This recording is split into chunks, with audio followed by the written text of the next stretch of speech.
August 20, 1966, Niterói, Brazil. A teenage boy is flying a kite on a hill on the edge of the city. The kind of afternoon that should be nothing forgettable. Then he sees something in the tall weed. At first, he thinks it's trash, old clothes, maybe something discarded. He walks closer. Two men lying side by side, completely still, dressed in full formal suits, waterproof coats layered in tops and covering their eyes. Lead mask.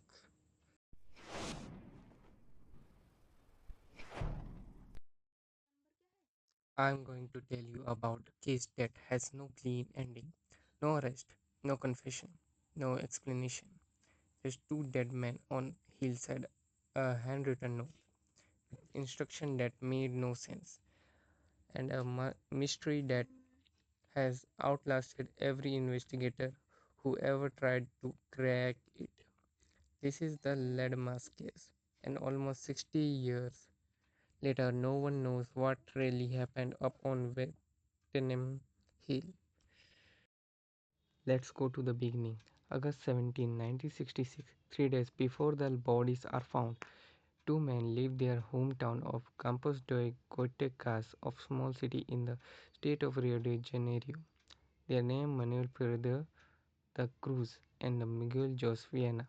Both are electronic technicians, respected in their field. They have families, job, normal lives at the surface level. They tell their families they are heading to Sao Paulo to buy work supplies. They expected to be back in next days. Miguel pack a large sum of money, the equivalent of several months' wages. Miguel bring two towels carefully wrapped.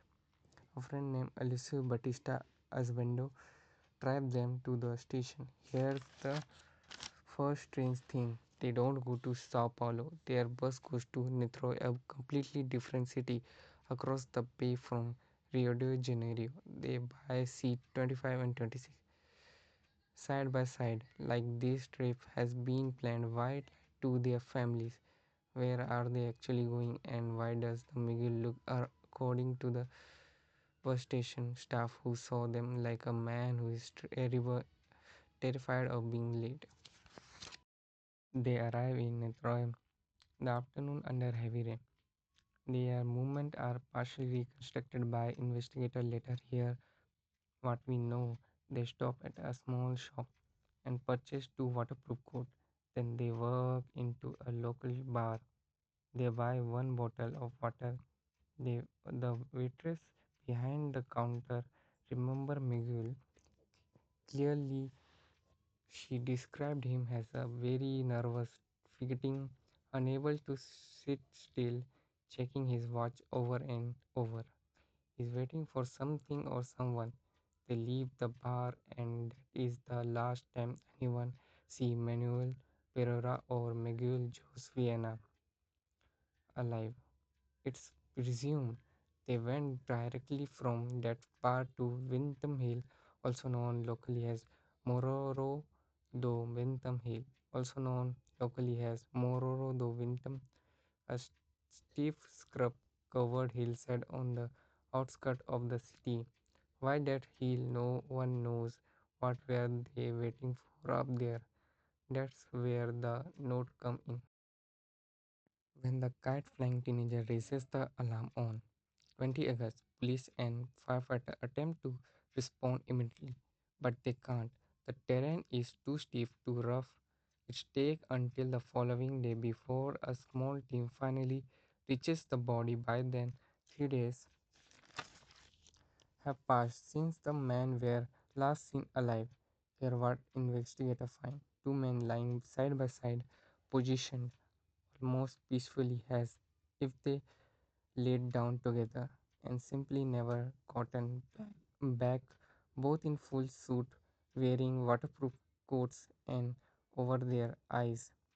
Lead mask, not goggle, not proper eyewear, just sheet of lead cut and bent to cover their eyes, held in place with Simple wire. This kind of shielding used to block radiation. Nearby, one empty water bottle, two wet towel, a plastic bag containing the man watches removed and stored carefully. No sign of struggle, no wound, no visible cause of death. And then the note found in one of the man pockets, a handwritten message scrawled on cheap paper, short, clinical, terrifying in its precision. Time written on it 4:30 p.m. to be at agreed place. 6:30 p.m. ingest capsule mask. That's it. No name, no explanation, no signature, just a schedule, a set of instruction for something. This is where the case starts to unravel in different deeply frustrating way, not because the mystery deepened, but because the investigation failed. By the time police reach the bodies, the tropical heat and humidity have already done significant damage. The body are decomposing. A man named Astor Fernandez examined the remains. His conclusion: no external sign of violence, no trauma, no wounds. But here's the critical failure: no toxicology tests are performed, none. The man have ingested something. The note literally instruct them to swallow capsule at 6:30 p.m. But because the investigation moved too slowly, the bodies degrade too quickly, we never find out what was in their system. Bodies are tested for radiation given the lead mask. The result come back essentially normal, slightly elevated but nothing significant. And that's where the official investigation stalled. No toxicology, no third party suspect identified, no explanation for the mask, the note, or why they were on the hill at all. Week later, investigators tried to reopen the case and discover something chilling.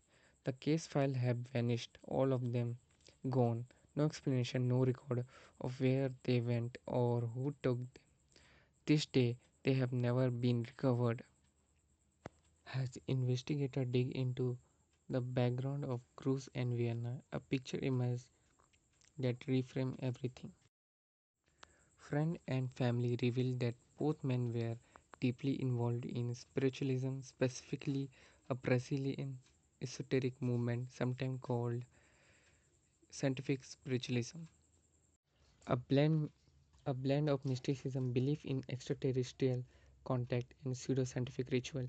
They talk frequently about contacting other realms, about experiments that could reach higher plane of existence. One of Vienna co-worker recalled him what the lead mask he was making at the shop were for. Miguel looked at him and said, I am saving the world from imminent destruction. In one of the man's home, investigators find a book on alien contact. Friends say both men genuinely believe they could communicate with beings from other worlds. And then there the note investigator noticed something odd. The handwriting belonged to Miguel Viana, but the phrasing, vocabulary, the structure, it doesn't match his education level. It read like it was dedicated to him, like someone else wrote those instructions, and Miguel simply copied them down. Here were the case fractured into theories, none of them proven, all of them haunting. Theory 1: extraterrestrial contact rituals. The most discussed theory, and the one of the men themselves seem to believe in. Cruz and Viana climbed Wentham Hill to make contact with UFO. The lead masks were to shield their eyes from the blinding light of craft. The capsules were meant to alter their consciousness, open their perception to the signal. Multiple witnesses came forward after the story broke, reporting they had seen orange light hovering over Wintham Hill on the night the men were believed to have died. An eerie glow, they said, that lingered and then vanished. Did they see something? Did something go wrong? Or were two men simply poisoned by whatever they took alone on a hillside, waiting for a signal they never come? Theory 2. Toxic experiment gone wrong. The more grounded forensic theory. In Brazil, the 1960 had a black market of pharmaceutical amphetamines, barbiturates, homemade chemical concoction with unpredictable effect. The capsule mentioned in the note may have been dangerous experimental compound, something designed to induce altered state or mimic contact with other planes. Combined with the physical stress of climbing a stiff hill in tropical heat, dehydration, and emotional intensity, cardiac arrest become plausible. This theory would explain everything except the mask and a note. Theory 3. A third person and a cover up.